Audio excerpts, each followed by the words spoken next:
Cette espèce, l'Obivia ferox, est originaire de Bolivie sur les contreforts de la cordillère des Andes et à moyenne altitude dans des secteurs très ensoleillés, ce qui a pour conséquence que l'Obivia a développé de très longs aiguillons puissants et nombreux.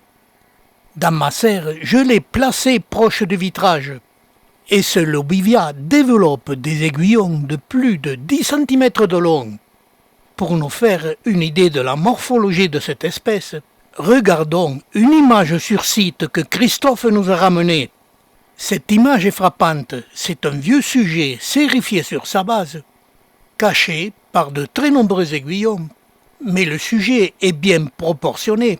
Il est presque aussi large que haut et ressemble à un porc-épic végétal et paraît prospérer sur un sol argileux et caillouteux.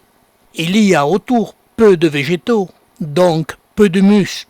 C'est sans doute là la clé de mon problème. Mon sujet de ma serre a toute l'apparence d'une plante étiolée. Il y a sans doute deux facteurs qui ont provoqué ce mauvais développement.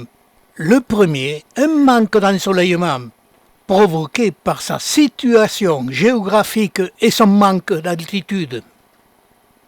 Elle prospère chez moi qu'à 200 mètres d'altitude et la différence est frappante.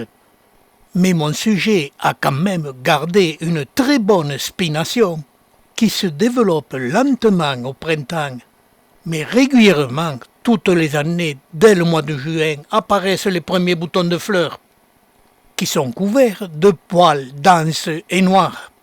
Ils se développent rapidement, mais sont chez moi jamais très nombreux. Le tube floral de la fleur, très velu de 6 à 7 cm de long, surmonté de sépales brunes et des pétales blanches, ce qui va donner des fleurs très élégantes aux sépales retournés, et dont les pétales et les sépales sont plus ou moins longues suivant les années. Et je vous laisse les admirer.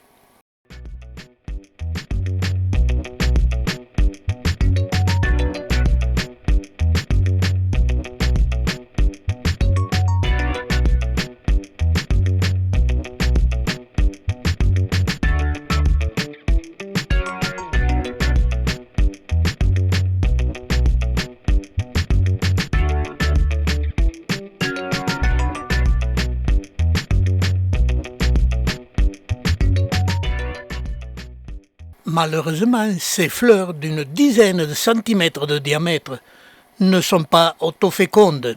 Il faut 2 pieds qui ne soient pas du même clone pour obtenir des fruits avec des graines. Et ce n'est pas mon cas.